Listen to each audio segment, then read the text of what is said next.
here's your host, John Chapman.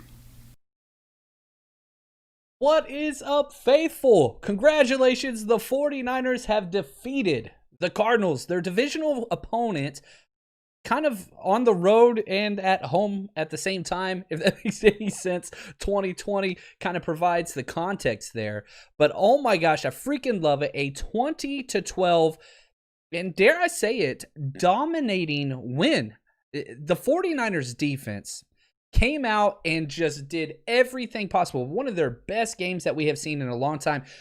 And there was only 5 starters on the defense that played today that were week 1 starters. 5. That's it. 5 starters. They're decimated. They're beyond decimated, right?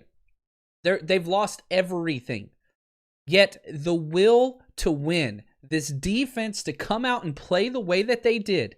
And all it took was lots of different things, but the 49ers actually played complementary football. When you have an offense that's not turning the ball over left and right, you have the opportunity to win because of the way this team is built. Even without all the blue chip players on defense, you still can win the game against a top offense, one of the best offenses in the NFL, because you weren't putting your defense in holes. You weren't. You had the one turnover. That's it. And you held them to no points off that turnover. That's what it takes. Complementary football. Just changing the quarterback, which was CJ Beathard amazing tonight? No, not even close. But was he good enough to win? 100%. Actually, I should kind of take that back. You look at CJ Beathard's number, 3 touchdown passes, given they were the fullbacks and whatnot. Threw for 182 yards, 125 passer rating. He played great. He was efficient. Yeah, he had the lost fumble. Again, we'll talk about Mike McGlinchey in a little bit. But why did the 49ers win this game? Defense, number 1. Number 2, the running game. The 49ers running game dominated. They hit my magic number, 30 rush attempts for 227 yards. As a whole, the 49ers averaged 7.6 yards per carry. 7.6 yards per carry. That is stupid. That is stupid good. Jeff Wilson just goes off. 22 rushing attempts, 183 yards. What a game. And that doesn't even mention his receiving touchdown. 1 catch for 21 yards. I freaking love it. Now, Robbie Gold, I love it. Faithful from birth says, Gold playing for draft picks. Yikes. The 49ers special teams this year has been one of the league worst. And again, whenever you're talking special teams, you've got extra point or field goal team, right? You've got punt return. You've got punt, kickoff return. We've had one unit this year that's been good, and that's been our field goal team until today. You have a 41-yard missed field goal attempt. Then you go out there, you miss an extra point. Then you miss another field goal at the end of the game, all of which to ice the game. He just kept missing. Now, what does this mean? Well, this is the worst week in the world for Robbie Gould to do this because the 49ers have to decide within 6 days if they are going to pick up his option for next year. Because if the 49ers decide, you know what, we're going to let Gould go now, you don't have to pay anything else moving forward. But you have to decide this week, before week 17 that was written into his contract. And if you do pick him up, that's $2.25 million that is guaranteed for next year. So Gold is definitely leaving his chips on the table. There's no doubt he has made it very well known he wants to play for Chicago. Do I think that he missed kicks so that he can go to Chicago? Hell no. And absolutely not. But he did pick a very poor time to miss those kicks. And again, special teams, if we're staying with that conversation, which one has been good besides the field goal unit? They all are terrible. This was probably one of the best games of the entire year for the punt team, and it wasn't even that good. The only reason why I say it was decent was because Mitch Wisnowski, the 4th-round punter, I think one of the only 4th-round punters in the NFL, didn't get any touchbacks in the punt game. He actually, now he didn't get any within the 10-yard line either, but at least he gave it a chance. And then on top of that, kickoff return, golly, man. Jerick McKinnon had a couple spark plays for the offense. But Jerick McKinnon, make no mistake, he is running in quicksand whenever he fields the ball and kickoff return. And why the hell would he return it repeatedly out of the end zone when he can't even get past the 20? I have no idea. Anyway, special teams, it's an issue. But again, there's lots of statistics that keep jumping out as you look through this box score. We won the turnover margin. You can't say that very often for the 49ers. You really, really can't. You have to go to our last game that we won was against the Rams. We forced 4 turnovers and gave up 3. So that was our last one where we were positive, and we won that game. This year is relatively simple. You could talk about the injuries. You could talk about play calling. You could talk about all those things. It's turnovers. This is the first game in 9. The very first game in 9 games that the 49ers didn't turn it over 2 or more times. That's it. You look through those games, those last 9 times, we were 2-7. Well, you turn the ball over 1 time and you end up +1 in the turnover margin. You get a W on the road / home, Glendale, which is both. Because again, next week we play at home in Glendale versus Seattle. Figure that one out. Again, one of those things that you can explain to your grandkids. There was this one time where the 49ers played a home game in Arizona against Seattle. Yeah, it's a mess. But anyway, lots of positives. And I love the comments, love the countdown crew, love everybody joining with us. And here's the conversation. I know that people are going to say this, and that's okay because I want to talk about it. And I put this out there right before the game. You know, we have the famous quote, you play to win the game, and all those different things from Herm Edwards. Draft picks are very, very important. But at the end of the day, you're a fan of the football team. You want to win. This game matters. The 49ers are guaranteed 16 times a year, and this year was far from guaranteed at any point, to put on that red and gold jersey, white and gold today, and go out and play. Are we going to the playoffs? Hell no, we're not. This game freaking mattered. And so I'm so glad that they won. I hope we beat the hell out of Seattle next week. Yeah, does it change our draft position? Yes, it does. Is that a positive? No, it's not. But what's the big deal? We were picking 12th. Now we're picking 14th. That's where we currently are. We dropped 2 spots. Now, we played earlier than most teams, so some things could change for sure. You know, if you want somebody to root for or to root against, you got to pull for New England this week. Because if they lose, then we're going to drop to 15th. That's as low as we can go. So no matter what else happens, the farthest we can fall this week is 15th. Now, where does this put us in the overall scheme of things? You know, I said several times last week, I don't think that the 49ers can get into the top 10, even if they did lose out. And now that's almost impossible, right? So, you know, your kind of range, which where the 49ers are, they're 6-9. Nice. But where they are, you might be able to get to pick 11, pick 10, if a whole bunch of things go your way this weekend and next weekend. But again, having the best draft pick in the world does not ensure you a good pick. We picked number 2, and we got freaking Solomon Thomas. Well, we were at 2. We traded back. Then we got Solomon Thomas. It doesn't matter. You want to win the games. And here's why I say that. And I think this is probably one of the best things to take away. Amazon did the broadcast, and whatever. I know a lot of people were upset with that. But one of my favorite things about Amazon is they give you the option to change your broadcaster, very similar to when we broadcast last year before the NFL shut us down. Thanks a lot, NFL. Heart you too. But you could listen to Daniel Jeremiah and Bucky Brooks, and it was awesome. I put it out there on my Twitter how to get to it. They talked about it a couple times. It was great. And Daniel Jeremiah, probably one of my favorite follows in the scouting or NFL, whatever you want to label him as, draft community. He said, this is an iconic moment for the 49ers locker room because it shows you what they are about. It is all about will. They had nothing to play for. They haven't seen their family in months, but they came out against a team, a division opponent, a division rival. You only got 3 of them, right? That if the Cardinals won, they're in the playoffs. We went into their house and beat the living hell out of them. Guess which team we have to play twice next year? Yeah, the Cardinals. Guess which team is one of the young and upcoming teams in the NFL? The Cardinals. And so you are setting the tone. You punched them in the mouth. Kyler Murray hated that game. DeAndre Hopkins was livid half the times, injured, out, and all that kind of stuff. Kyler Murray ended the game injured. Hopefully he's okay. I never wish injury on anybody. But that was a physical football game against a finesse football team that wants to throw the ball around and create in space and all that. And what did the 49ers do? They punched him in the damn mouth and kept coming all damn game. That is a tone setter that lives in the heads of your opponents. I still remember a game where my junior year in high school, I played against an all-state kid at tight end. I was defensive end and tight end, so we went against each other on both sides. He beat the living crap out. I still remember this guy. He has no clue who I am. But, he went to play college ball and whatever else, and I did. I got the opportunity. I turned it down, but whatever. These things you remember.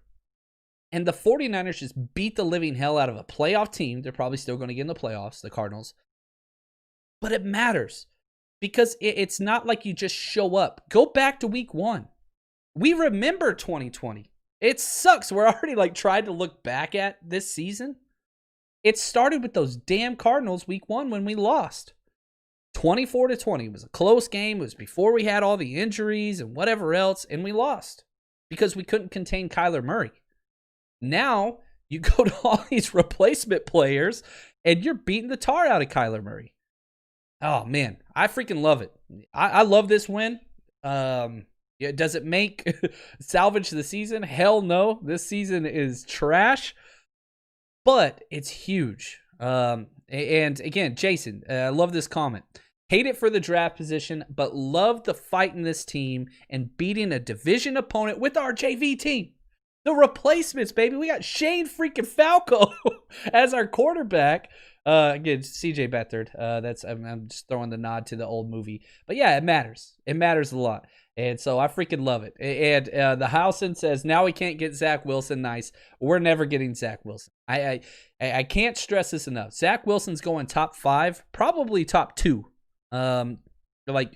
Once they come out with draft props, which I'm going to be talking a lot about because draft season is like an extra payday for me. I put a lot of money in on Zach draft season because I just bet a lot and it usually does very, very well. You weren't getting Zach Wilson in the start. You're picking 12, you're not getting Zach Wilson. You're picking 10, not getting Zach Wilson. You're picking 8, which the 49ers couldn't have got to even if they did lose out. You're not getting Zach Wilson. Are you willing to trade multiple first round? You're not getting Zach Wilson. It's just not happening. Matthew asked this: who's more likely to be back next year, Witherspoon or Gold?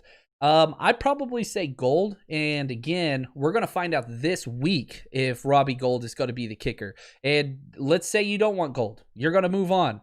Who do you get? Look at teams. Look at Chase McLaughlin being passed around NFL teams. He's been on 5 of them. People can't get good kickers. They just don't exist. But you do have to give hats off, tip of whatever, to Witherspoon. And guess what? We're going to talk about Witherspoon. But this week, I love it, man. Spoon shows up. And guess who our sponsor of today's episode is? None other than Magic Spoon, baby. Whenever I was a kid, one of my favorite things to do was to go to the grocery store with my mom.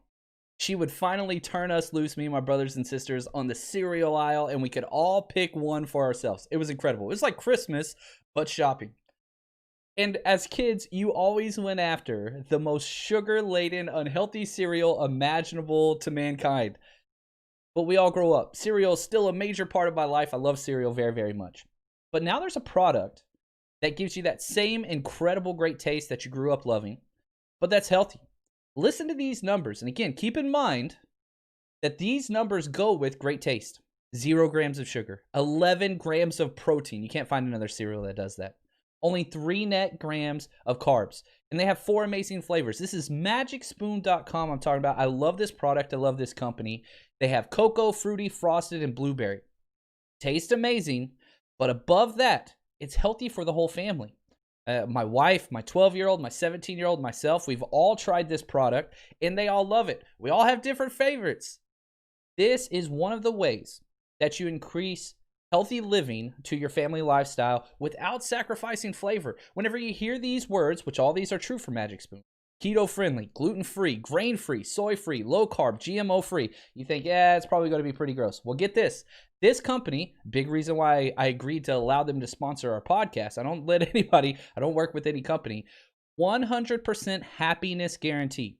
You try their product, you don't like it, 100% refund, no questions asked.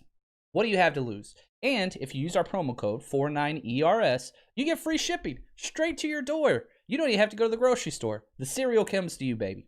So head to magicspoon.com/49ers and make sure you use the promo code 49ers whenever you check out for free shipping. That's magicspoon.com/49ers. Thank you for sponsoring this project. What are you doing? Go get some cereal for you and your family. Trust me, you will thank me later. Dude, Magic Spoon, baby. And it's so funny because the game was kind of bookended with Ahkello Witherspoon plays. You know, the very first drive, the defense goes out there, they're playing well. It's a fade route just right down the sideline, and we're in our thirds coverage, so Ahkello has no help over the top, and he gets shoved off. Christian Kirk does extend his hand, but in today's NFL, nobody calls that, right? Unless it's the Super Bowl and George Kittle, of course. But he gives up this big catch, and they end up getting a field goal. Played awesome after that. Until the very last, one of the last meaningful drives, 4th and 1, and Kyler Murray keeps it just on a naked boot, and Ahkello, who's, you know, he had a 5-4 coverage, 5 yards outside, the last man 4 yards back as the force edge player, and just gets sucked up inside like he was going to do anything in there, and lets Kyler Murray run for 40 yards untouched, right, on the outside. Huge play, whatever. I'm cursing. I'm mad. Ahkello. And then as I hit send, like Ahkello just gives up a 4th down on Twitter. Gets one of the best interceptions, which, again, this is 2 weeks in a row now that we've seen Ahkello Witherspoon change his technique to where he actually tries to play the football. It's a weird concept for a cornerback in the NFL, but he did it. Gets an amazing pick and kind of ice the win for us. Or Robbie Gould's going to try to mess that up later on, but it really felt like the 49ers were going to win after that. So you've got to say, man, what do you do with this kid Ahkello? We have seen the ceiling of his play 3 separate years. You remember he started off 3 years ago amazing. Last year he was great for the first 3 weeks till he got injured, came back and was trash. Bad all year this year. Now he's finishing strong. Don't get fooled. When somebody shows you who they are once, you believe them. When they show you who they are twice, yeah, now, what's the, fool me once, shame on you. Fool me twice, shame on me. That's what this is. Ahkello is a home run or a bust play. I will stand firm on this. I don't want him on my team in the future. I'm very thankful for how he's played the last 2 weeks, and I hope he earns a contract somewhere, and he will, because it's a 6'3" corner with great feet, and he's got the ceiling. But again, consistency is the true measure of greatness. And whenever you have a player with this kind of track record, 3 straight years in a row with either hot or cold play, that's not championship football player. That's not a championship mentality. I do want Verrett back. Again, I wish Ahkello the best. Almost said the worst there. I don't. Anyway, they're good. And you got to give to Verrett as well. Verrett versus DeAndre Hopkins. Go back to that week 1 matchup. DeAndre Hopkins went off against Emmanuel Mosley. They isolated him on the left side, and they just ran 10-yard out, comeback route, slant route. That's it. They put Jason Verrett on him, and yeah, DeAndre Hopkins made some plays. He made some awesome plays. He's DeAndre Hopkins. He's one of the best, if not the best. But Jason Verrett was there toe for toe with him and did not back down. And the play in the end zone right before halftime, where they threw the fade route, DeAndre Hopkins caught that ball. Jason Verrett drove through the window and in between his hands, because whenever the quarterback or the wide receiver catches the ball with both hands, you've got the ball with both hands on it, and you've got this little window where his arms and his elbows right through his chest, and you just rake through. That's what you teach your corners to do. Hopkins caught the touchdown ball, but he was able to drive through the ball, through that window, and break it up, and it was huge. That was huge. That's a 4-point swing.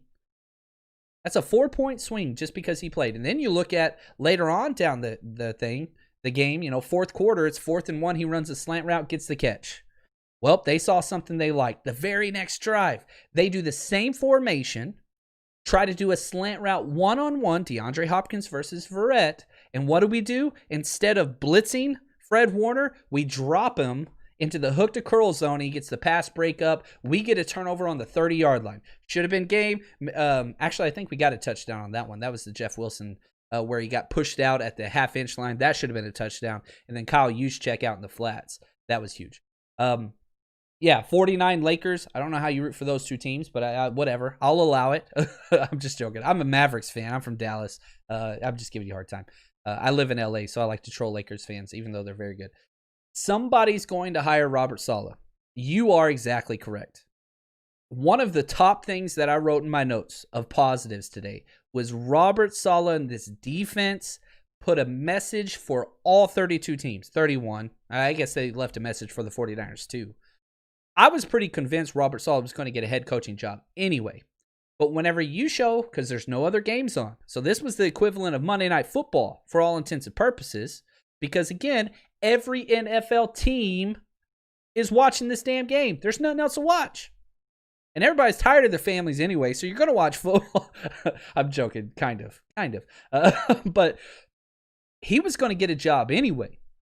Now, you mean to tell me you turn your TV on and you're watching this game of one of the most dynamic offenses in the NFL? They're up there. You want to look at stats, and again, I think this kind of puts things into perspective, because as you're talking about this game, they have the third most total yards in the NFL, the Arizona Cardinals, going into tonight. Second most first downs. Fourth most rushing yards. Second most rushing touchdowns. Seventh in yards per carry. They're up there everywhere. And you go out there with replacement level players and you punch this team in the mouth and they can't do anything? Are you kidding me? They couldn't do anything. They put up 12 points. They got one touchdown. One. That's it. Teams want that. And the added bonus, again, this is part of the Kyle Shanahan. If you pull and you hire Robert Saleh as your head coach, guess what? You're getting a taste of the Kyle Shanahan running game as well. You know, whichever one. If you're pulling our passing game coordinator or our running game coordinator, it doesn't matter. You're getting a piece of it. And that's it. And so Robert Saleh, just want to say hats off to him. He's going to get hired. This is positive for everybody, I think. One, you always want the best for your people. Yeah, you want to kind of be stingy and keep things that work. I get that. But, you know, I'm one of those people that believe you put good things out there. You wish for the best in other people. And, you know, not saying, oh, if you're good things come back. I don't believe that. But you take care of people and you do what's right. Robert Saleh wants to be a head coach. Who doesn't? He deserves it. Let him go get it. Now, this year, 2020, moving forward to 2021, probably the best year ever to lose a defensive coordinator or a general manager, because the NFL approved their new ruling that if you have a minority coach that gets hired as a head coach or a minority front office worker that gets hired as a GM, you get not one, but 2 third-round picks. This is huge. So it's when, not if anymore. Like, it's happening. Robert Saleh is going to be hired as a head coach. When he does get hired by Detroit, I'm telling you that's where he's going. 49ers get 2 third-round picks, 1 in 2021 and 1 in 2022. Now, the 49ers got some other good news today on the draft pick compensation front. Quan Alexander, beloved player by the 49ers, amazing human being. You got traded for a 5th-round pick in his contract. That's why he went for a 5th-round pick to the Saints. He tore his Achilles just yesterday on Christmas Day, which sucks. I wish the best for him. Now, the problem with that trade was it was a conditional draft pick for the playtime of Quan Alexander for the Saints. Now, none of this has been officially leaked yet. However, according to Matt Mayoko, who's one of the best out there, he said that his sources told him that the pick is almost all but guaranteed for the 2021 draft. So it's going to be a 5th-round pick. So if we update draft compensation, okay, for 2021, you have your own 1st-round pick. You have your own 2nd-round pick. No 3rd-rounder because the Trent Williams trade. But you get back that 3rd-rounder when Robert Saleh becomes a head coach. So now you have a 1, 2, 3. Now that 3rd-rounder will come after the compensation picks. So it's going to be somewhere around like 100 to 107. So it's not like a top 3rd-rounder, but still That's a pretty damn high pick. We have a 4th. We have 2 5th-rounders, our own 5th, and then a 5th for the Quan Alexander trade, and probably going to get another 5th-rounder for the Emmanuel Sanders compensation pick based on, again, compensation picks come down to 3 things. 1, the financial aspect of the contract per year, the playing time of that player during that year, and then any postseason awards. Now, contract put him at a 5th-round pick. His playing time has been right at a 5th-round pick. He's not going to receive any postseason awards. That's not going to happen. It's going to stay a 5th-round pick, worst case 6, but all of the projectors that are out there all say 5th-rounder. So that's going to give us 3 5th-round picks. So again, we have a 1st, 2nd, 3rd, 4th, 3 5th-rounders, which the 49ers are great at, as our own 6th, and then 2 7ths. Because we have our own original 7th-round pick, and then probably one of the biggest fleecing trades ever with the Jets, we got the Jordan Willis trade, where they gave us Jordan Willis and a 7th-rounder for a 2022 6th-rounder. So the 49ers got some room now. They got some picks. That's 9 draft choices on a team that's pretty loaded. Yeah, they're going to be losing some things in free agency. There's some issues there. But draft pick-wise, woo! You telling me we're getting 9 picks, 3 5th-rounders? Yeah, 2 7ths. That's not ideal. But that gives you the flexibility to move around. And so, again, we're dropping down 2 picks. 49ers currently picked 14th in the NFL draft if the draft was to start today. But I think that's going to change. I really, really do. Some of those teams still have some stuff to play for. We'll have to see what happens there. But where the 49ers currently are, where the 49ers are currently going, how many teams would you rather be in their position if you just look at a personnel and coaching standpoint? Yeah, if you're one of those teams with the top 3 or 4 quarterback, I get it. But the 49ers aren't too far off. Now, is CJ Beathard the answer for the future? Hell no. It's not there. It is definitely not there. But he's not going to be it. Is Jimmy Garoppolo the answer for the future? I don't know. A big maybe there. But the 49ers have a system in place and players in place, even if they stay healthy, that the support staff is there. This is a winning football team with a winning future. Very, very excited. Very excited about where this is to go. Now, let's get to just a couple of more questions. Tommy says, my jersey isn't here yet. What's up, Tommy? He won the Brandon Ayuk jersey giveaway last month for Countdown Crew. Yeah, sorry about that. It got held up with Christmas. I've got the updates on it. I'll DM you. Trust me, you are getting your jersey. If I got to buy 4 of those bad boys, you're getting it. Now, this is a concern. I'm nobody you need to know. Big time listener. Appreciate it. Why did Brandon Ayuk only get 2 targets? Yeah. 1, we didn't throw the ball very much. When Nick Mullins is behind center, you have to throw it to catch up because he gets us behind with his turnovers so often. Again, this is the first game in 9 games that we haven't had at least 2 or more turnovers. A lot of that is because Nick Mullins wasn't in the game. Now, because we didn't have to throw the ball that much, 22 pass attempts, that meant less attempts for everybody. The leading pass target was George Kittle, which I think nobody's upset George Kittle is getting that many targets. He got 5. That's it. Now, he caught 4 of those for 92 and had a drop.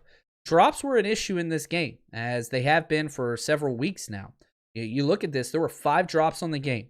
Brandon Ayuk had 1 early. It was in a tight passing window, but he missed that one. Richie James had 1. I don't know why he's still on the team. Jordan Reed had 1. Jeff Wilson had 1. And George Kittle had 1. That's a big problem. Why do we continue having all these drops? If Kittle would have caught his, he would have had over 100 yards. I'm sure he's beating himself up over that.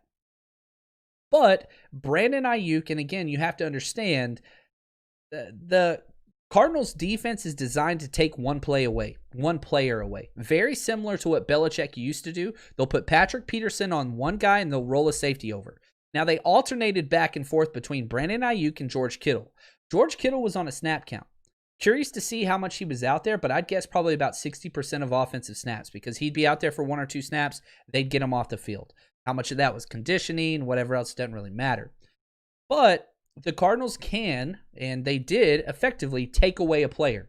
and Brandon Ayuk. So I do love that they ran that little reverse to Ayuk, getting creative, right, out of the half, getting him the ball. It ran for 16 yards, and C.J. Beathard putting the effort out there. I love it. But yeah, Ayuk did kind of disappear. As, you look at the last 6 games, that dude was basically 100 yards per game and averaging 7 catches per game. Goes out there, 2 targets, gets 1 catch for 15 yards and 1 rush for 16 yards. But he still had a positive impact. There's no doubt about that because he opened things up for Kittle while he was out there. And so I really, really like that. But again, changing quarterback, C.J. Beathard, not a very good quarterback. Played well enough to win and didn't get in our way, which I really, really do like. Jordan, just kind of going back to what we were talking about. He says, John, the team is playing so hard for Robert Saleh. You could see him out there hugging his players, hyping his guys up. He feels like a real head coach. I love it, man. Obviously, I'm an a-hole. I can tell you what's wrong with anything, or I can find something wrong with anything. It's just my personality. I've had lots of issues with Robert Saleh and, his lack of in-game adjustments. He's a hell of a DC. And I think he's going to be an even better head coach because of the atmosphere he will create. And he's so young. I love it. I see some people that are upset we won. I can't believe it, man. You're a 49ers fan. Enjoy it. We only get to see him 16 times a year. I freaking love it. Jordan, Witherspoon played great. I just feel he's a good backup. Yeah, I would love to have Witherspoon as a backup. I don't mind that. It's not an issue at all. Man, Sean, speak the truth, brother. Everyone whining about the draft, forgetting that free agents want to play for winners. Winners matter. And you're putting that out there for everybody. Players watch this game too. And, man, imagine being a defensive player and you watch that game and just constant, just hitting, violence, popping the hell out of every single Cardinals player that you can. If you're a defensive person, if you ever have been, if you are currently, you see that and you're just like, whoo, they're doing these with backups? With backups. Kerry Hyder's out there. Kerry Hyder's got 8.5 sacks. That's incredible. Kerry Hyder's going to get a huge payday. I wish we could bring him back. Kerry Hyder's going to get like a $9 million deal somewhere. So if you're a player that wants to be a part of something like this, which is unique, this is new. There's not a lot of teams that you can go do this with. The 49ers are your home. That's where you want to be. You're talking to your agent and saying, look, I know salary cap sucks next year. Get me on a 1-year prove-it deal, incentive-laden with the 49ers. If you're a running back, oh my gosh. I just wish we could get a right guard or a right tackle. We got to talk about Mike McGlinchey. And he continues to have so many negative plays in the pass game. He just gets blown up. He gets run over repeatedly. Now, what's crazy to me is the reason why the running game was so amazing today was because of Mike Lynchy and other people. But it's just, gosh, why do you have to be so good at one thing and so bad at another thing? It's baffling how consistently great he is in the run game and consistently awful he is in the pass game. Man, if he could fix it, because you can't find tackles that can do that in the run game. Again, it's talked about. He's the number 1 rated run blocking tackle in the NFL. He's one of the worst in pass blocking.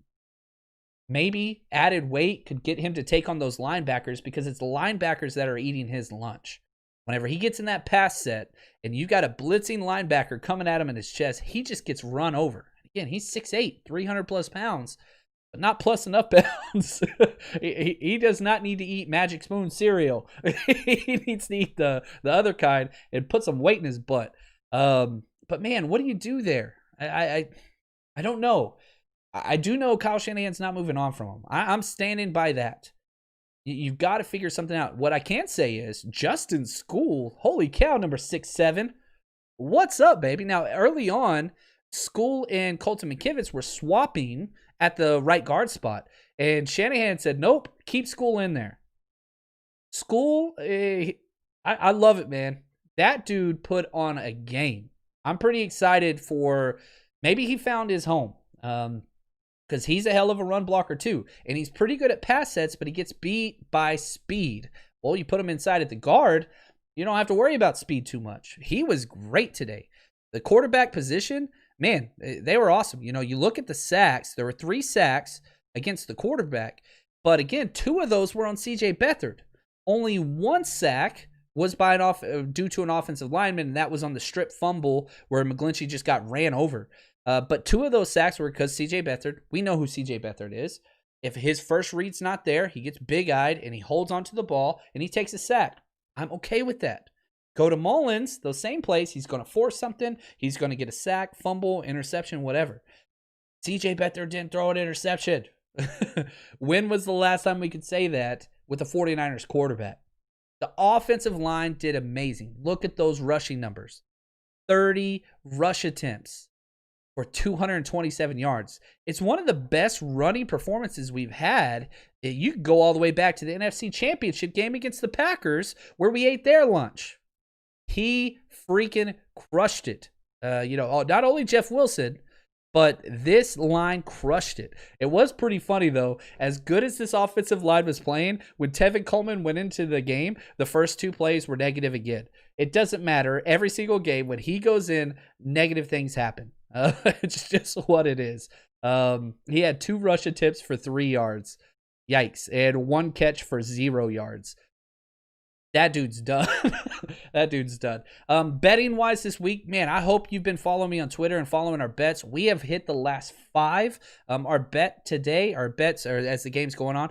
Bucks -4, 49ers +13. Hit on both those. We've got Dolphins +4. Real quick word from our sponsor, then some more questions. MyBookie. Here we go.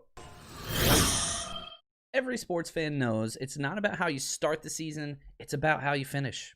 And MyBookie 2020 finishes strong with NFL, college football, and the return of NBA action. Sign up today to receive a halfway deposit match up to $1,000. And while you're at it, ring in the holidays with 6 days of giveaways. You heard it here first. From December 21st all the way up to December 26th, MyBookie's hooking players up with free bets, free casino chips, and free blackjack tournaments with huge cash prizes. And it's all week long. To get in the action, it's simple. Sign up, make your first deposit, and enter the promo code 49ers, 49ERS, to claim your bonus and start taking advantage of all these freebies. Head over to MyBookie to discover this year's batch of fun on-site promotions and win big with 6 days of giveaway this holiday season. Bet with the best. Bet with MyBookie. Love it. We will have more betting specials this coming week. I'll try to get something out. And again, I'll release those on Twitter for what I'm going to have Sunday. Because again, man, it's Saturday. Got a weird week. I do want to let everybody know I've taken the family. We're driving to the mountains of Colorado. Going to do a little skiing, do some social distance skiing, which I'm pretty excited about, taking the kiddos. So it's going to be a weird week, but I'm going to be fitting in some 49ers podcast, whether I'm at a hotel or I'm in the car or I'm on a mountain. I don't care. It's football season. We're going to be talking football because there's just too much good stuff going on right now. You know, I started off by saying we get 16 games guaranteed a year. And this year, go back to how you remember being in July and June. Are we going to have a season? Is it going to start on time? What's it going to be like? We got one more. That's it. We got one game for 9 months. That's way too damn long. And it's against Seattle. This game matters. We're not going to the Super Bowl or the playoffs this year. But this game is what it's on. Beat this damn team. Mess up Seattle like we just messed up the Cardinals. And make it as hard as possible for them to have any postseason success. Because again, you look at Seattle fans, they've only been around for about 7 years. Since Russell Wilson was drafted, that's it. And they started winning. I want bad things for their fans. Not in real life, just with football. But it's what it is, man. And so we got to do what we got to do. Now, here's some questions. I see some draft talk going on. Tyson, is Trey Lance out of the question at 15 or wherever we end up? If you look at, again, I'm going off of the draftnetwork.com, which I think they do a really good job with consensus rankings and whatnot. Here are their quarterback, kind of their big board, which they have not updated this in about 3 weeks, but it just shows you how things change. At pick 10, this is their big board. I'm just going to read a handful of names. At number 10, Jalen Waddle, wide receiver, Alabama. Number 11, Devontae Smith, wide receiver out of Alabama. Kwity Paye, who if he's there, oh my gosh. At 12, edge out of Michigan. Zach Wilson, 13, quarterback BYU. And if you followed Zach Wilson wasn't even a draftable quarterback last year. Pro Football Focus puts out like a 500-page whatever draft stuff before the college football season. He wasn't even included. He has slowly gone from, all right, draftable, probably 5th, 6th round, project player, 3rd round with upside, 2nd round, oh my gosh, to middle of the 1st round to top 5 pick. This guy has gone on a Joe Burrow-like tear. And perhaps in another year, Zach Wilson would be in conversation for 1st overall, but Trevor Lawrence, make no mistake, he is that guy. But anyway, Zach Wilson, 13 here, quarterback BYU. Trey Lance, 14 on their big board, North Dakota State, who I really like. And one, I like Trey Lance. I really, really do. I think he has a lot of positives. Huge body, 6'3", 224, mobile quarterback, but not like a speedster. He's just efficient. But I like him because he doesn't turn the ball over. I like him because he has NFL quarterback size already. Zach Wilson doesn't. And he will be there around where the 49ers pick. Now, why will he fall? Well, he only played 1 game this year because the Missouri Valley Conference postponed their season to the spring. He's preparing for the NFL draft, so he got 1 game in before they postponed and then started to prepare for the NFL draft. So I think that he can fall because not all teams are going to fall in love with him. 1, the level of competition, not great. 2, he hasn't played this year. You don't have film on him for quite a while. Again, 1 game, that's it. He did play really good in that game. But there's going to be teams that don't have Trey Lance on their draft board. There's no doubt about that. But I love the upside. And again, you look at his last season, no interceptions. Protecting the ball is paramount, especially C.J. Beathard just won.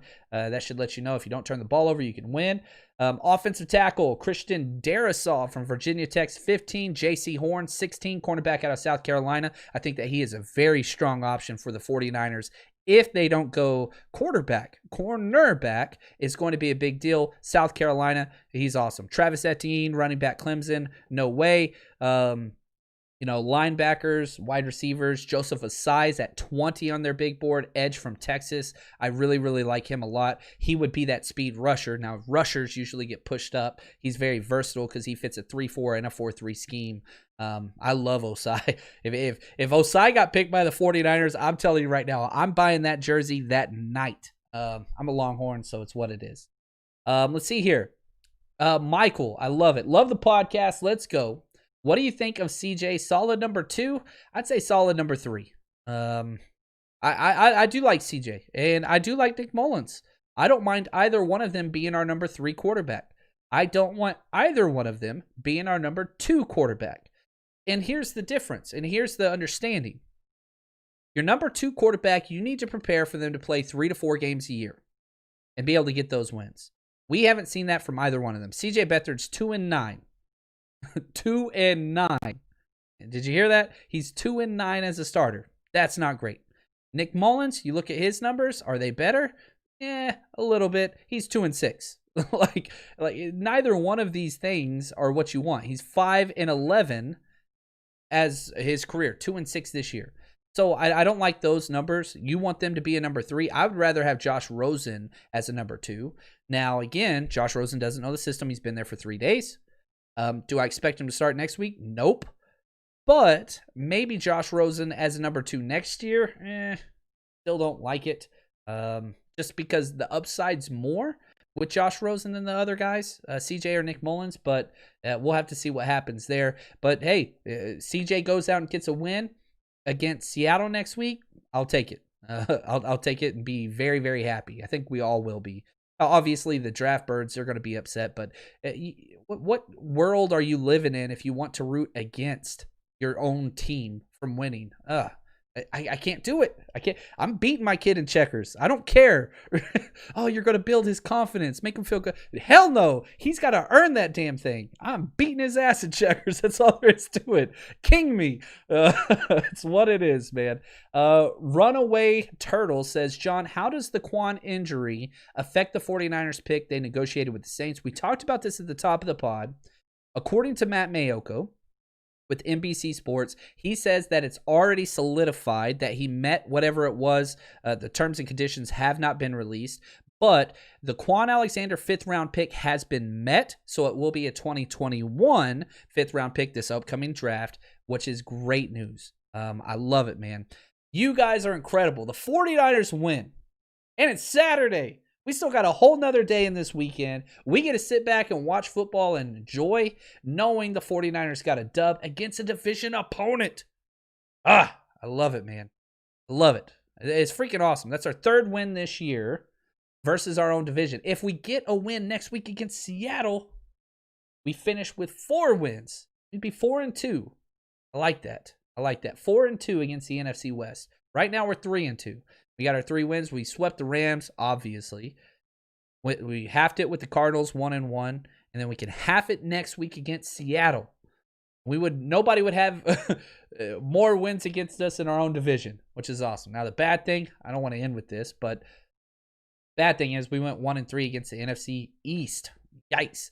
And that's kind of where we are. Turnovers. You go look at those games. Just turnovers. But that's all right. 49ers win today. That is a good thing. We got more football coming on the way. It's an action-packed weekend. I freaking love it. Heading into week 17. As always, if you want to reach out to me, email or Twitter is the best way. Twitter at JL_Chapman, CHAPMAN. And as always, 49ers Rush Podcast at gmail.com. We are continuing with our draft breakdowns on Patreon. Oh my gosh, I freaking love it over there. If you haven't joined us yet, patreon.com. Go there, type it 49ers Rush Podcast. Join us. It's $8, the Frank Gore tier a month. You get unprecedented, draft coverage, film breakdowns, statistical analysis, and once I get my draft book completed, which I got some people helping me with, you get access to that too. It's where everything is. So head over there. Thank you guys for everything. Way to go, 49ers. Freaking Akello Witherspoon. What? I love it. Thanks for all the support. And as always, stay strong, faithful.